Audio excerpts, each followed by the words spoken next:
In the name of the Father, of the Son, of the Holy Spirit. Holy Amen. Spirit. Amen. Amen. Come, Holy Spirit, fill the hearts of your faithful, and enkindle in them the fire of your divine love. Send forth thy Spirit, and they shall be created, and you shall renew the face of the earth. O God, who by the light of the Holy Spirit did instruct the hearts of thy faithful, grant us by the same Holy Spirit to release what is right and just, and always to rejoice in his consolation. Through Christ our Lord. Amen. Amen. Amen. A reading from the Holy Gospel according to Luke. Glory. Glory to you, O Lord. Jesus said to his disciples, "The Son of Man must suffer greatly and be rejected by the elders, the chief priests, and the scribes, and be killed, and on the third day be raised." Then he said to all, "If anyone wishes to come after me, he must deny himself and take up his cross daily and follow me. For whoever wishes to save his life will lose it, but whoever loses his life for my sake will save it. What profit is there for one to gain the whole world, yet lose or forfeit himself?" The Gospel of the Lord. Praise to you, O Lord To you, Jesus Lord Christ. Jesus Christ. Key pointers for today's Gospel. Number 1, in today's Gospel, we want to be Jesus followers. Then, we are to embrace the cross. Our initial reaction to Jesus' words in today's Gospel is one of trepidation and fear. Number 2, while this is true of us emotionally, our faith assures us that Jesus will always be there with us to carry the heaviest part of our cross for us. We are never alone. Number 3, the cross is not a symbol of pain and suffering. The cross, in essence, is a service of love for God and our participation of Christ's mission in saving the world. Are we willing to be Jesus' disciples? Amen. Amen. Thank you very much, Tita Lynn. Welcome. May we have Brother Edmond? Sige. Good evening, titos and titas. This is a very wonderful gospel again that we have heard. Sa sugod pa lang sa Kwaresma, dili sugar-coated ang mensahe ni Jesus. Kundi direkta kini, klaro o straight to the point. Misulti ang ebanghelyo, ang anak sa tawo kinahanglan mag-antos, isa likway, patyon, ug sa ikatulo ka adlaw mabanhaw. Ug dayon miingon siya, kung kinsa ang gustong mosunod kanako, kinahanglan i-deny ang iyang kaugalingon, mupasaan sa iyahang krus matag adlaw ug mosunod kanako.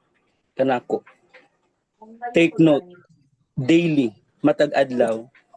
Dili lang kung inspired ka, dili lang kung taas ang atong energy, kung dili bisan sa atong kakapoy, bisan sa kasakit, ug bisan dili ta makasabot, we should be able to follow Christ and take up our crosses. In the theological point of view, nganong makapangutana ta nganong naay pag-antos? No, usa sa pinakadakong pangutana sa theology and philosophy, nganong naay pag-antos kung buutan ang makagagahom nga Dios? Yeah. Si Jesus wala mitubag sa usa ka lecture, wala siya naghatag og theory.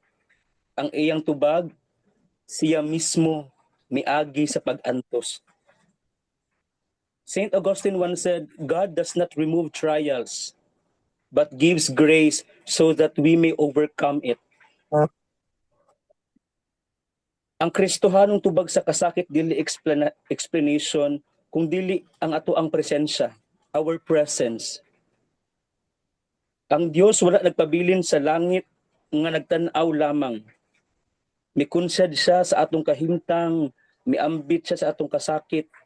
Maunang ang atong pag-antos kung ihiusa nato kang Kristo, dili siya meaningless. Mahimo siyang redemptive.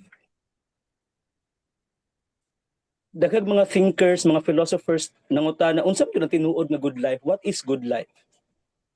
Ang atong kalibutan mo ingon good life is comfort.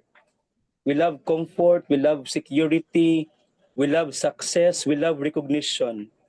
But Jesus Christ said, unsa may kapuslanan kung maangkon nimo ang tibuok kalibutan apan mawala ang imong kaugalingon if we lose ourselves. This talks about identity and authenticity. Kung ang atong kinabuhi nakabase lang sa achievement, unsay mahitabo kung mawala ni? What will happen if these all will be gone? Kung ang imong value nakabase lang sa opinion sa uban, what will happen if you will get rejected? Si Jesus nagtudlo nga ang tawo dili defines iyang possessions or popularity. Ang tawo defined siya sa iyang relasyon dinha sa Dios. Through the cross to the light. Ang tinuod na flourishing, ang tinuod na good life, dili malikayan ang sacrifice. Kaya ang gugma mismo nagkinahanglan og sakripisyo. Third point, deny yourself. What does it mean? Daghan ang mahadlok ani nga phrase kay abi nila ang pasabot dumtan ang atong kaugalingon apan dili. Ang deny yourself nagpasabot deny the false self. Ang false self mao ang ato ang ego, atong pride, desire for control, constant need for validation. In this time, social media teaches us to curate an image, to protect reputation, to gain the world.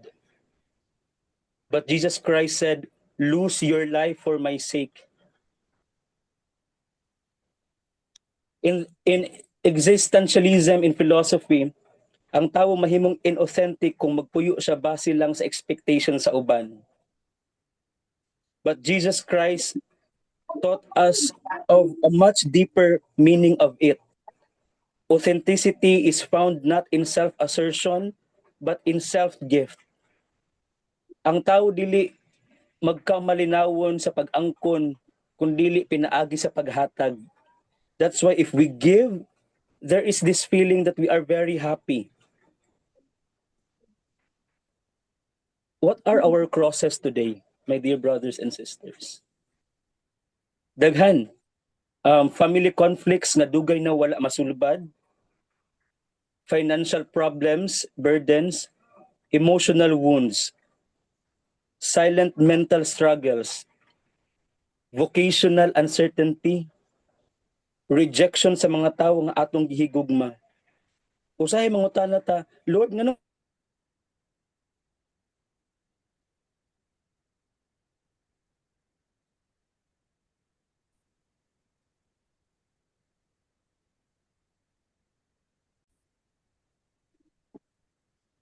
Please go Today ahead. is the first Thursday of Lent. The ashes our church placed on our foreheads yesterday are still fresh, introducing us into his holy time, a 40-day journey. Jesus in the gospel teaches us two paths, the way of the cross that he must walk, and our path in following him. His path is the way of the cross and death, but also of his glorification. The Son of Man must suffer greatly and be rejected and be killed, and on the third day be raised. The path we must take is essentially no different from that of Jesus, and it shows us how to follow him. If anyone wishes to come after me, gaya nga sabi ni Brother Edmond, is to deny yourself. Embracing his cross, Jesus followed the Father's will. We by taking up our own cross, accompany him on his way of the cross. The path of Jesus is summarized in three words: suffering, death, and resurrection. Our path is also consists three aspects: self-denial, taking up the cross every day, and following Jesus. The first two are attitudes, while the third is the essence of the Christian vocation. If we do not deny ourselves and do not take up the cross, we are only seeking to affirm and protect ourselves, meaning we want to save our life. See? Tandaan nyo yan. As Jesus says. But in trying to save it, we will lose it. See? Kaya it's very important. Take up your cross daily. On the other hand, if for the sake of Jesus, we do not strive to avoid suffering on the cross, we will save our life. It is the paradox of following Jesus. What profit is there for one to gain the whole world, yet lose or forfeit himself? These words of Jesus, which closes today's gospel, shook the heart of Saint Ignatius and led to his conversion. What if I did what Saint Francis did and what Saint Dominic did? May these same words also help us to convert this Lent. Yan naman ang hinihingi ng itong panahon ng Kwaresma ngayon, itong Lenten season. Conversion. Yun lang. Conversion.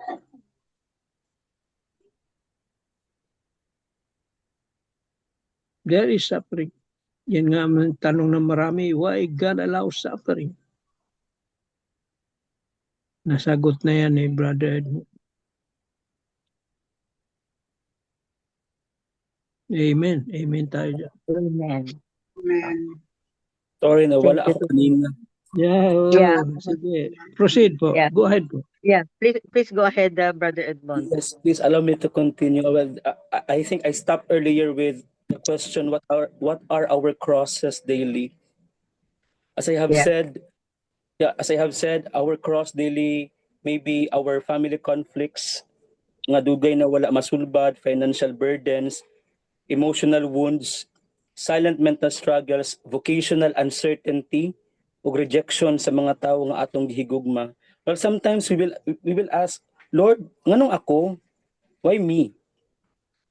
Pero si Jesus, wala miingon nga, walay cross ang musunod niya, ang iyang giingon dala carry the cross.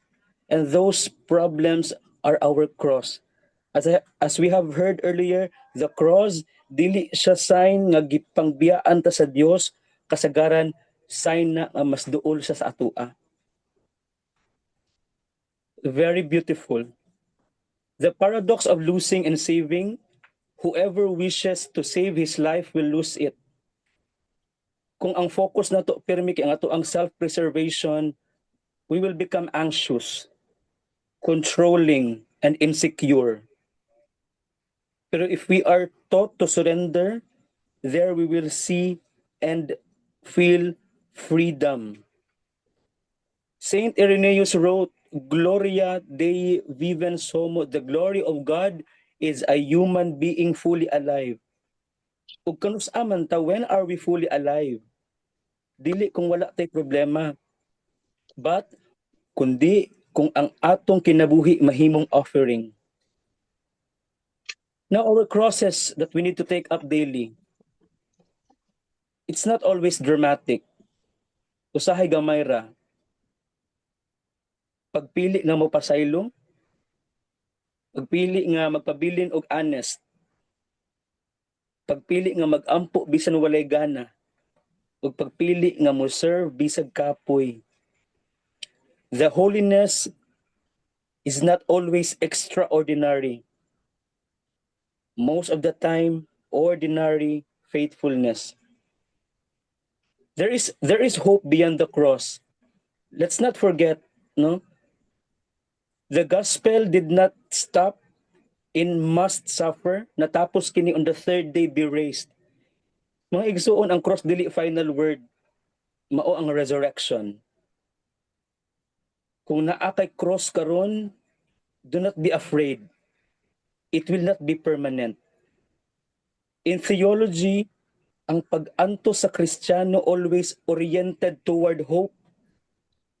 Ang Kwaresma padulong sa Pasko sa pagkabanhaw. And so therefore our sufferings will always lead us to glory. In this Lenten season, let us ask ourselves, unsa ang akong gikupot nga kinahanglan nako i-let go? Asa ko gipatawag ni Kristo nga mosunod sa iyaha? Unsa akong cross nga kinahanglan dalon uban niya nga dili ako ra? My brothers and sisters, ang kalibutan mo ingon avoid suffering, but Jesus Christ said transform it. The world will say gain everything, but Jesus Christ will say give yourself. Ang Kwaresma dili lang season sa pag-undang og kaon og karne, paglikay sa sweets o pag-post og spiritual quotes. Lenten is a season of slowing down. Panahon sa pagtan-aw, pag-usab sa atong kasing-kasing. It is an invitation to return, invitation to simplify, invitation to love more deeply. When we received the ashes yesterday, we are remembered that we are dust, and to dust we will return. Dili para hadlokon ta, kundi para ipahinumdum sa atoa that our lives are temporary. Ug ang importante dili ang madala nato sa lubnganan, kundi ang gugma nga atong gihatag sa mga tawo ug atong pagserbisyo dinha sa mga tawo ug sa Dios. Lenten teaches us that losing is not always defeat. Silence is not emptiness. Sacrifice is not wasted. Because in God's design, every small surrender becomes grace. Every hidden sacrifice becomes glory. Every cross carried in love becomes light. For at the end of every Lent, there is an empty tomb. Ug ang Dios nga nag-uban nato sa atong pag-antos, mao gihapon ang Dios nga magbanhaw nato dinha sa paglaom. Amen. Amen. Thank you, Brother Edmond. Beautiful, beautiful reflections talaga. Yeah. Oh. Beautiful reflections of a beautiful gospel. Yeah. Yeah, it's true that our crosses are every day, and we are called every day. Yeah. And if we follow him, it doesn't mean that your life will be good or better or what, but or free of trials, free of pains. No, because the pains and trials will stay here with us. The thing here is how we carry, how we offer our life, how we accept our own crosses, big or small, big or small. And if we open our eyes, there are crosses. There are crosses every day. There are challenges every day. There are trials every day. So, what we do is just accept the cross, no, embrace your cross, and offer everything to our Lord, because life here, the cross is not the end. Yeah, thank you, Brother Edmono. The cross is not the end. The empty tomb is the Yes. end. That means resurrection. Yeah, and this is a reminder na life here on earth is very, very temporary.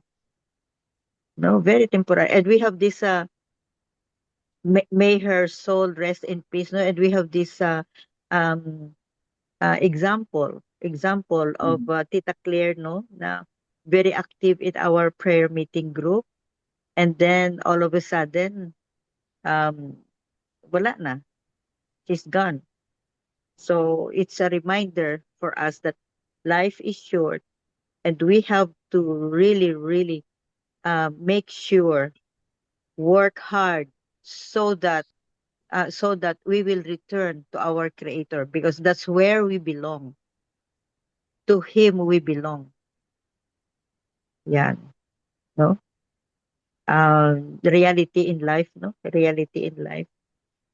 So let us continue to pray for one another, spread the good news, visit the sick, give gentle words, and give moral support to those who are sufferings, and give them assurance that the love of God is always here. More powerful, the love of God is more powerful than any pains, any trials, any sufferings in life. Amen. Amen. Amen. Amen. Any other word of wisdom before we end this beautiful gospel?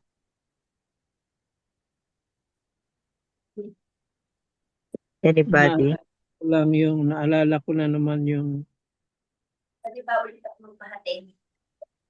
footprints in the sun. Yeah. Naalala ko na naman.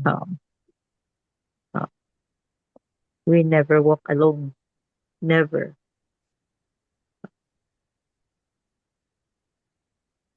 So, Tama yung amen. sabi ni Amen. sabi ni that life is short and death is certain. Yes, it's certain.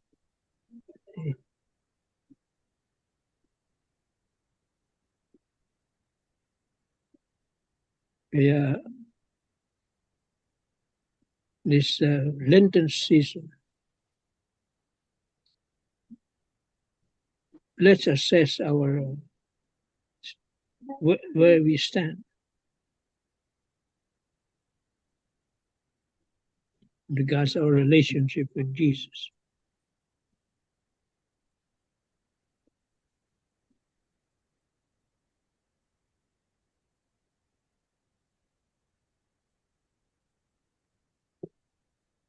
Okay. Amen. Amen. Amen. Amen. We will pray one Our Father, one Hail Mary, and one Glory be to the Father for the eternal repose of the soul of our very, very own dear Tita Claire. In the name of the Father, the Son, of the Holy Spirit. Holy Amen. Spirit. Amen. Spirit, All together, please. Our Father, Our Father, Lord Father, who art in art in heaven, heaven, Hallowed hallowed be be thy thy hallowed be name. your name, your Thy Thy kingdom kingdom come, come, thy Thy will will be be done will be on done earth on as earth it as as is it on is in in as heaven. heaven. is in heaven. Give us this day Give our us daily this day our bread, daily bread, And forgive us and our and forgive trespasses, us our as we trespasses, forgive those as who we trespass forgive those who against us. trespass against against lead us. us And not, lead us not Lead into us Lead not us into not temptation, into temptation, but but temptation, deliver deliver us. us but from evil. from deliver Amen. evil. us from Amen. evil. Amen. Amen. Hail Mary, Hail full of Mary, Hail full grace, of Mary, grace, full the of Lord the is grace, The Lord Lord with is is you. with with you. Blessed are you Blessed are among you Blessed blessed are among you women, among women, women, and women, blessed and is and the blessed and is fruit the blessed blessed is fruit is of the of thy your fruit womb, of the womb. thy Jesus. womb, Jesus. Holy Holy Mary, Mary, Holy Holy Mother of Mary, Mother of Mary, God, Mother of God, Mother, God, pray for pray for pray us us, for us sinners, sinners, now now and and at at the the now hour and hour of at of the our hour death. of Amen. our death. Amen. Amen. Glory. Glory Glory be be, to the be to Father, the Father, to the Father, and Father, to to to the the the Son, Son, Son, and to To the the Holy Holy and to and the to Spirit, the Holy Spirit, Holy Spirit, Spirit, as As it it as it was was as in it the was beginning, in is the now, beginning, now, is now now, and and ever ever will shall be ever be, forever. shall be, world end. without world end. Amen. without end. Amen. Amen. In the name of the Father, the Son, of the Holy Praying Surely, Father, Spirit. the And the Son, Holy Holy Spirit, Spirit. Holy amen. Spirit. Amen. May the soul Glory of be Tita Claire rest in everyone. peace. Amen. Amen. Amen. Amen. That's it. Thank you very much. Thank you.